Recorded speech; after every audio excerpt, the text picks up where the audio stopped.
ఈసారి దసరాకి ఇంట్లోనే చిట్టి బాదుషా చేసుకున్నాడైతే మర్చిపోకుర్రి. ఎంత సాఫ్ట్ ఉంటాయో చాలా చాలా మంచిగా ఉంటాయి.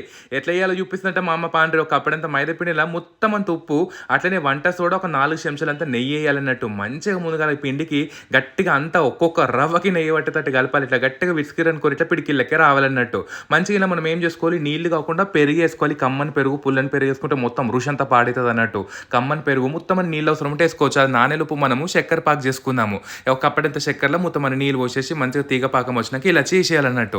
మనము నెయ్యిలో గోలించుకుంటేనే మంచిగా ఉంటుంది. కొంచెమే నెయ్యి పడుతుంది దీవురి. మంచిగా ఇంట్లో చేసిన నెయ్యి ఉంటే ఇంకా మంచిగా ఉంటుంది అన్నట్టు. మంచిగా మొత్తం సన్న చెక్క పెట్టుకొని ఇట్లా బాదుషాలు అర్ధగంట నానింది కదా పిండి, ఇట్లా రౌండ్ రౌండ్ చేసి మధ్యలో హోల్ పెట్టిరనుకోరి లోపల వరకు గోలుతుంది. సన్న చెక్క మీద గోలాలి. ఈ చక్కెర పాకంలో 2 నిమిషాలు వేసి తీసేసిరనుకోర్రి ఎంత అంటే అంత మంచిగా ఉంటుంది. నెయ్యిలో గోలించుకున్నాము, ఇంకా చక్కెర పాకలు వేసినాం కదా, సాఫ్ట్ అంటే సాఫ్ట్గా చిట్టి బాదుషాలు అయితే రెడీ. నూనెలో బి వేసుకోవచ్చు, అట్లా ఏం లేదు. మా ఇంట్లో వేసిన నెయ్యి కాబట్టి చేసినాం.